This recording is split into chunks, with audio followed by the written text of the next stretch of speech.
في خطاب محمد مرسي النهارده؟ ايوه قول بجد، قول ايه فعلا؟ مفيش حاجه تتقال خالص. الراجل ما قالش حاجه بيعلق عليه بس يعني الراجل ده عمل انجح دعوه للنزول يوم 30/6. فشل حتى في خطابه يا باشا يا استاذ يا ريس. قول لي ايه رايك في خطاب النهارده لمحمد مرسي؟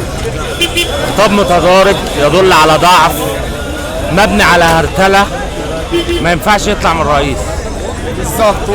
وهو ده اكبر سبب انه لازم يمشي، لانه لا يصلح لانه يبقى رئيس مصر، لا هو ولا جماعته. وده الرد بتاعنا. يا استاذ يا باشا ممكن اتكلم بصوتك؟ اتفضل.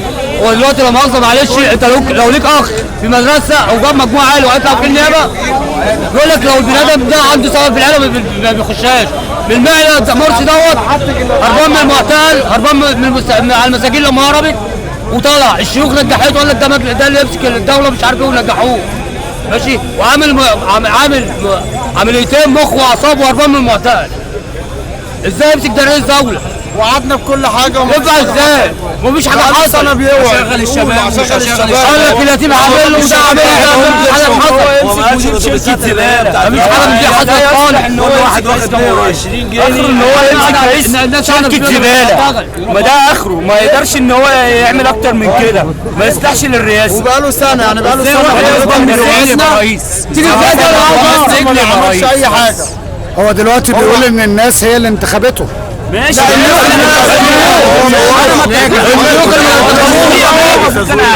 الشيوخ اللي انتخبوه الحزب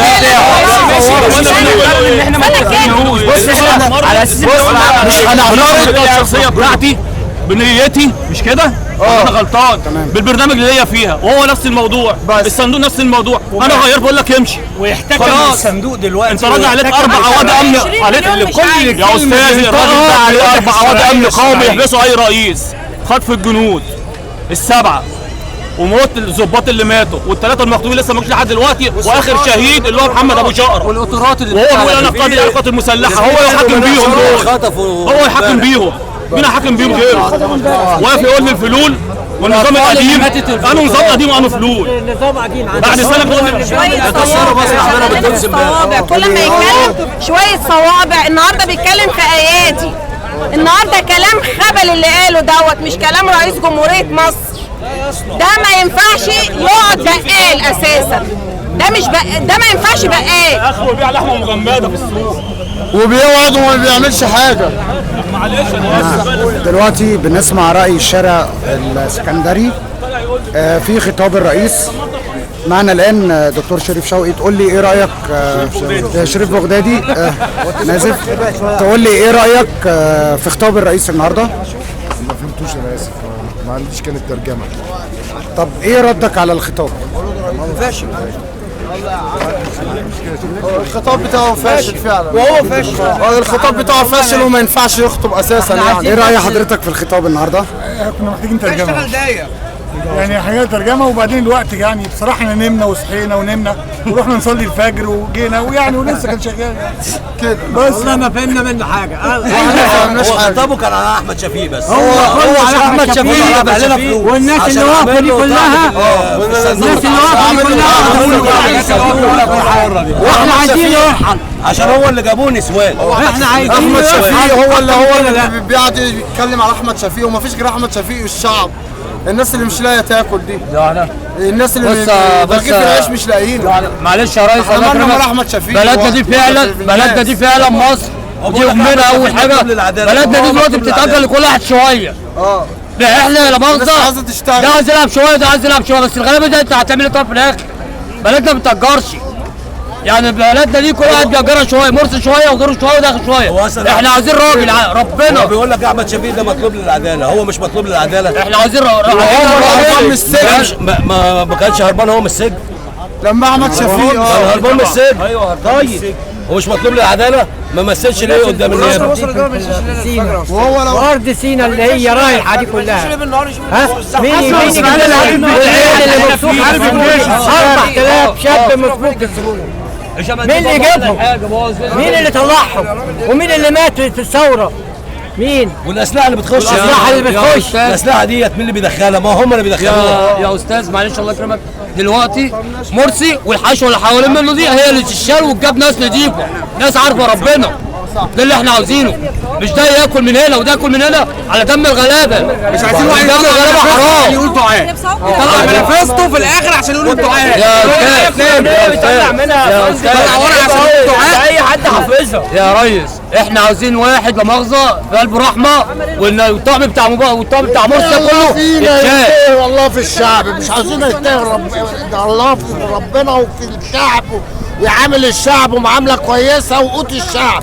ازازه الزيت بتاعت الفقير شالها وبعدين قال لك كيلو الباميه ب 14 جنيه مفيش حاجه. جيب العيش مش لاقيينه. ممكن تساله سؤال؟ العصافره 20 ساعه النور والميه مقطوعين. البطاطس دول مش لاقيين